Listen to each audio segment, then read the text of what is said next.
EOS. EOS gonna rock you. Yeah. Cool.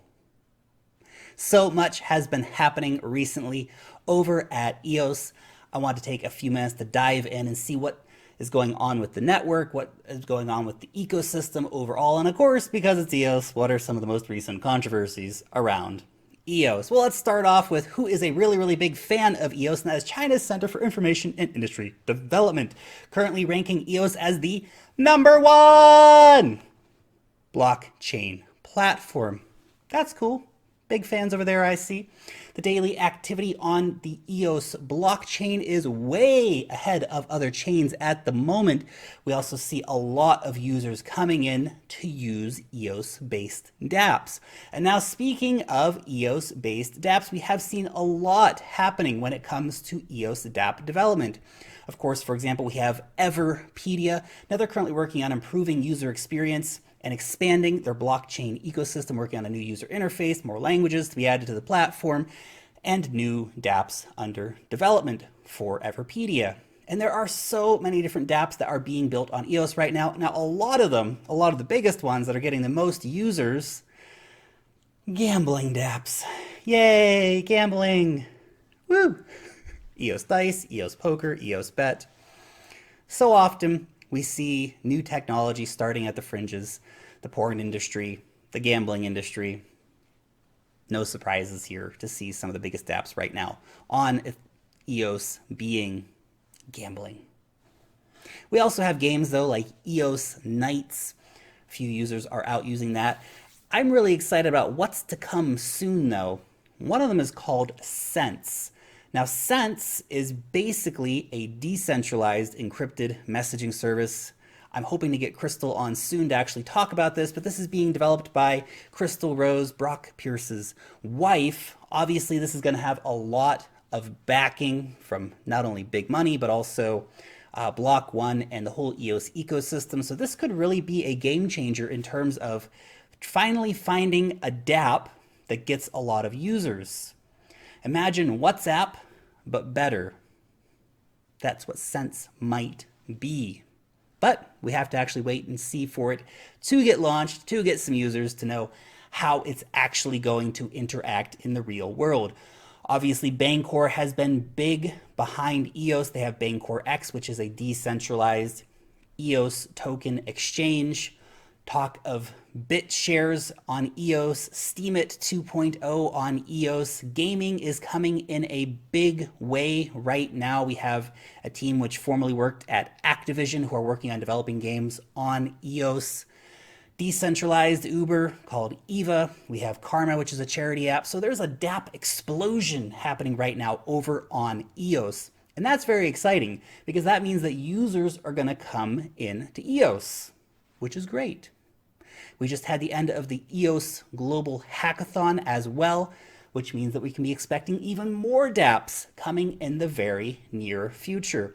Now we have other developments too, like Travala is now accepting EOS as payments for hotels around the world, which is cool. It's not like they're only accepting EOS, though they accept a whole range of cryptocurrencies. This is just another one that's accepted, so a nice little bonus.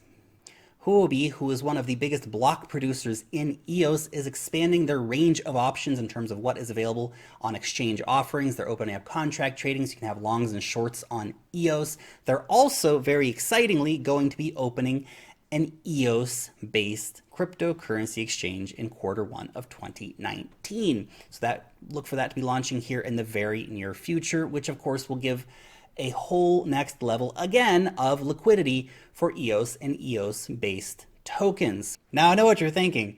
That all sounds great, Lark, but I thought you promised me controversies, internet man.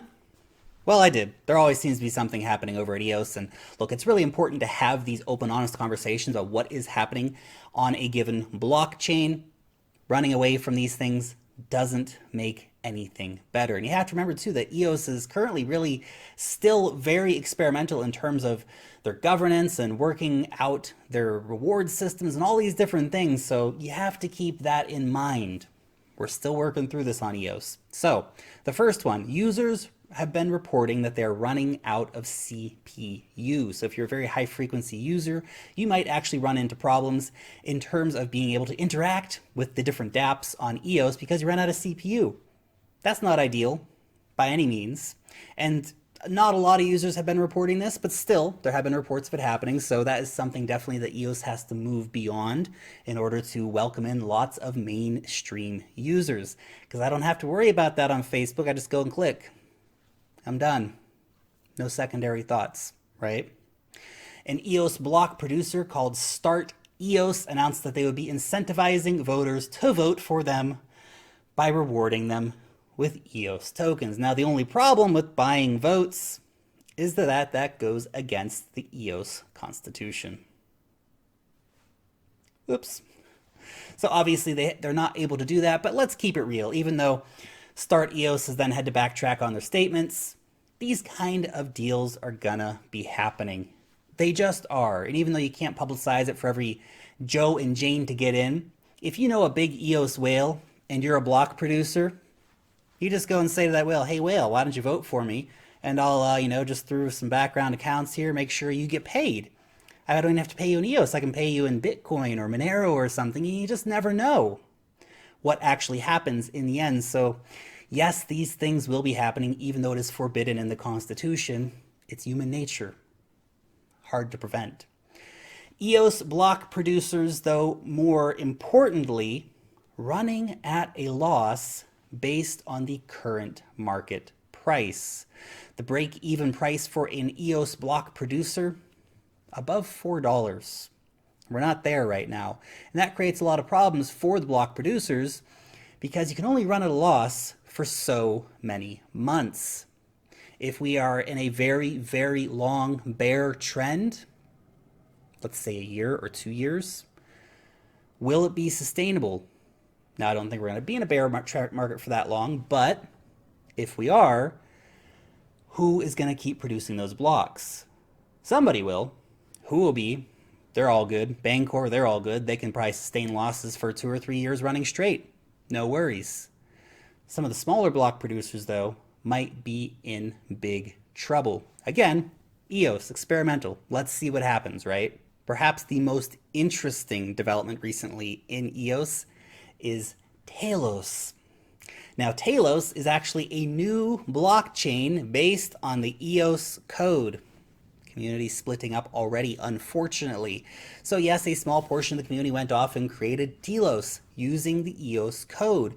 Now they want to have more accountability for the block producers, increased fairness, capping of whale accounts, which is a very interesting thing to do, and of course fixing the RAM issues, amongst other things.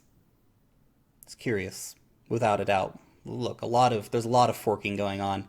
A lot of the top cryptocurrencies are in one way or another forked off of other blockchains. So to see Telos doing this, will they have a community? Probably. Will they be able to attract some developers? Probably. Will they be bigger than EOS?